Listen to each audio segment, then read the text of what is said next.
Hi guys, welcome back to my channel, and if you're new, my name is Marissa, also known as Homemaking with Marissa. In today's video, I am going to be sharing my absolute most requested dish within my family. I have been asked countless times when I will make this dish and share it on my YouTube channel so that my family can recreate it at home. We are going to be making meatloaf, which I know can kind of get a bad rap as being a dish that's kind of old-fashioned and a little bit bland. Mine is far more jazzed up than your standard run-of-the-mill meatloaf, and I do make a special sauce that goes on the top. A lot of meatloafs, people just put ketchup on the top. Mine is a little bit more involved. Most of the time on this channel, I try to make really simple recipes. I'm gonna warn you now, this has quite a few ingredients, and it's not difficult to make, but it is a little bit involved. Let's go ahead and get started. The first step is to prep our vegetables. Inside of my meatloaf, I like to add a lot of herbs and fresh vegetables. I will chop all of these things up and then saute them in a fry pan to make sure that they start to soften. You will need this poultry herb blend. These are available at most grocery stores. I just make sure that it has rosemary, sage, and thyme. It's more affordable to buy them combined like this, though you could buy them separately, and in a pinch you can use dry herbed as well. My preference though is to use fresh herbs. Normally I would use one large carrot. I forgot to grab one at the grocery store, so I am using 20 small baby carrots, 1 yellow onion. I'm going to chop up 6 cloves of garlic and 1 large stalk of celery. For our spices, I'm going to use 1 teaspoon of pepper, 1 teaspoon of salt, 1 teaspoon of minced onion. If you can't find the minced onion, you can also use ground onion powder, 1 teaspoon of onion powder, and a half of a teaspoon of crushed red pepper. Before I had kids, I made this with a full teaspoon of crushed red pepper.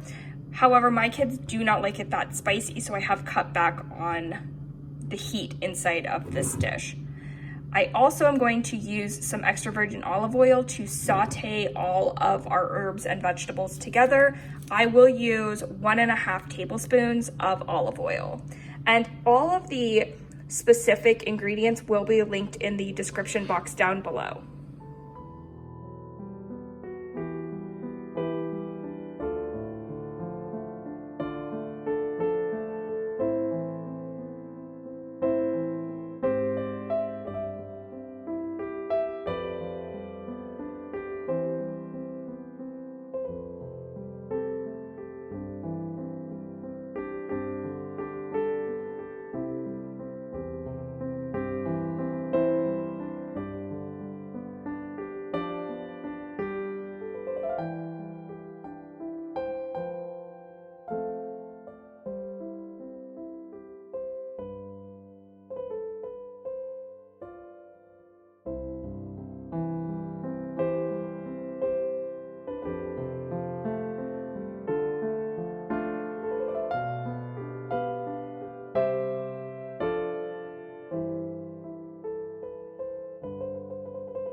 taking this medium fry pan. I'm just going to pour a little bit of this olive oil in here. It is about 1.5 tablespoons, though I do not measure precisely. Just dump a little bit in until I feel like it looks like enough to saute all of these ingredients.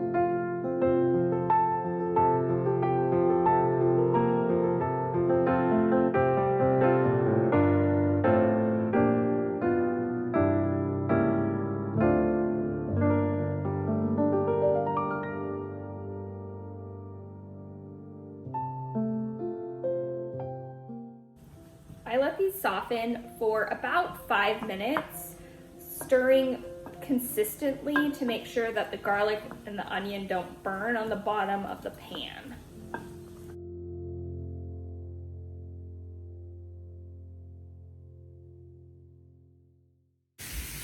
This has been cooking for exactly 5 minutes. This is exactly what you're looking for. All of the vegetables are starting to soften up.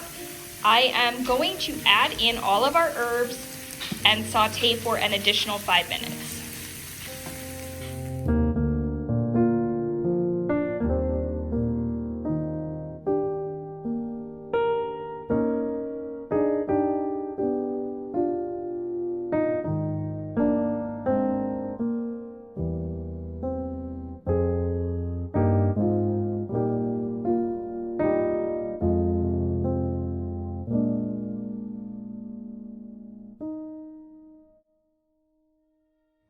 Here is what your mixture will look like after it has cooked an additional 5 minutes.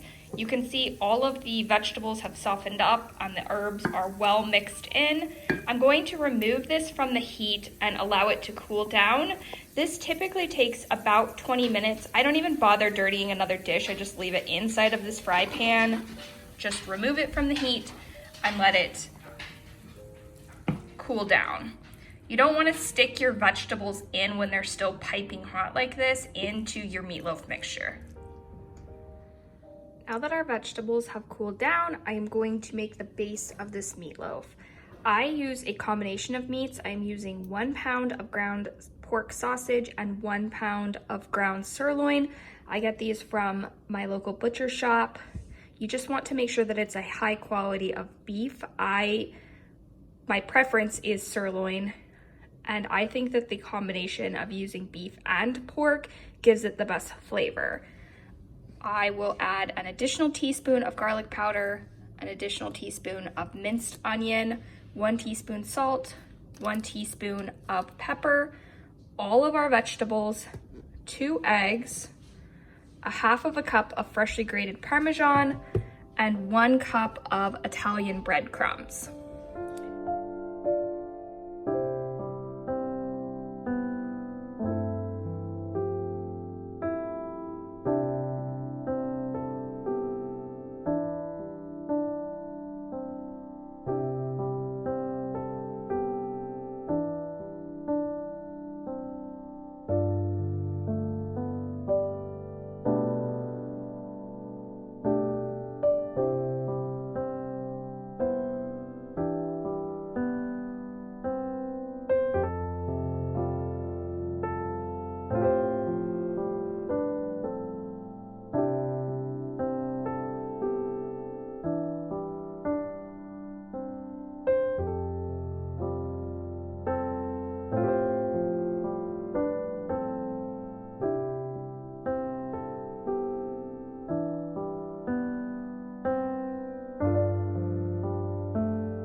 Here's what you're looking for. You want everything to be really well mixed together and the 2 meats to be evenly distributed throughout the bowl.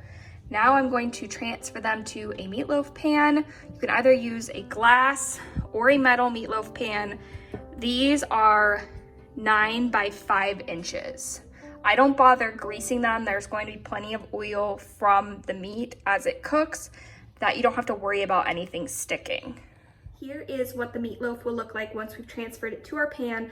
I prefer to use the metal pan and will link one on in the description box down below that you can find on Amazon. These are very affordable, but I do think that it is better when you cook it in its own pan versus free-forming it onto a sheet pan.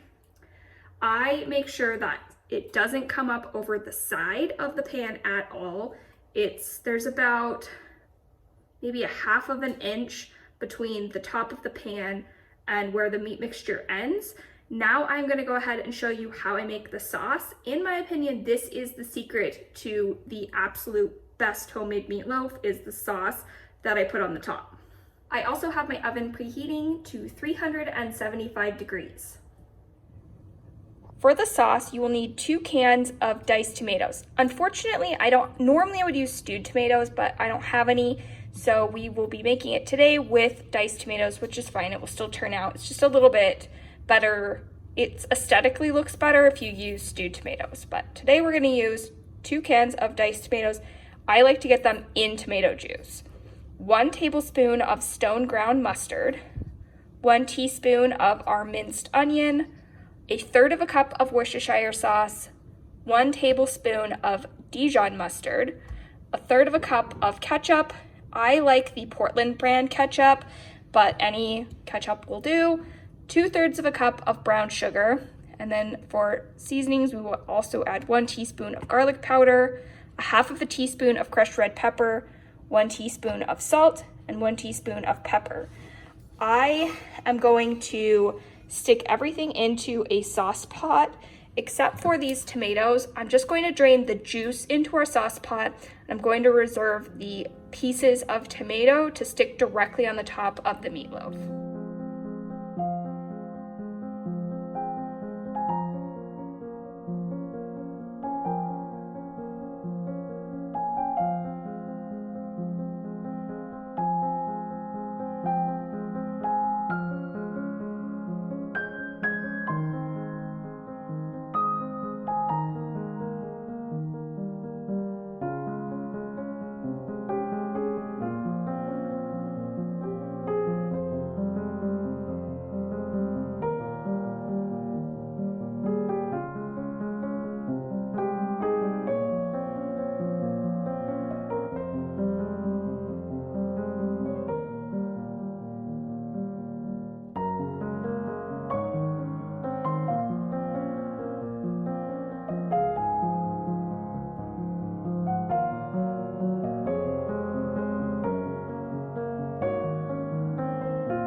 While the sauce is heating, I'm just going to take these tomato slices and spoon them on the top.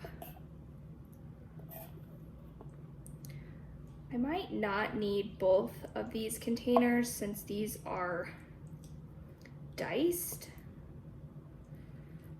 But with the stewed tomatoes, it's bigger chunks and it does take 2 full cans. Yeah, 1 can's gonna be plenty. When you're using stewed tomatoes though, it does take 2 full cans to completely cover the top of the meatloaf. I'm going to just press these down. This is what you're looking for. You just want an even layer of tomatoes on the top. Like I said, when you're using stewed tomatoes, they're bigger. They're just whole sliced tomatoes that have been canned. So it does take 2 full cans to cover the top of the meatloaf. With stewed, these dice will work perfectly fine though. I'm just going to now take 1/3 of the sauce, spoon it over the top, and then we will stick this into our 375-degree oven for an hour and a half.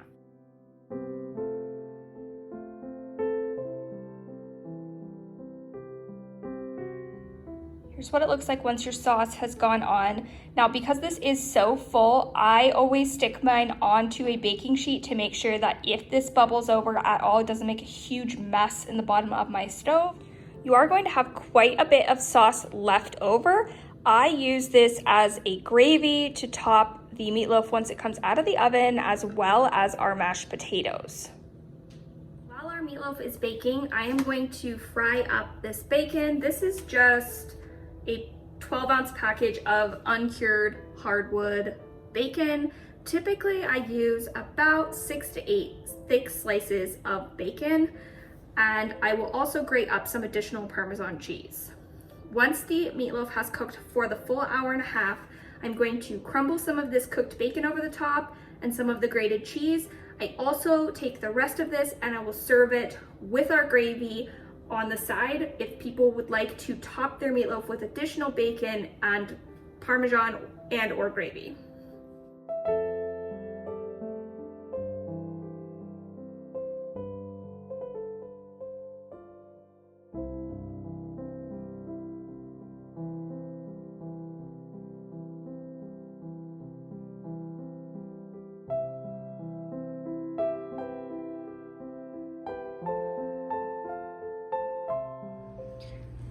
Here's what it looks like after it has cooked for an hour and a half. Now I'm just going to top it with the Parmesan and the bacon and stick it back into the oven for an additional 30 minutes.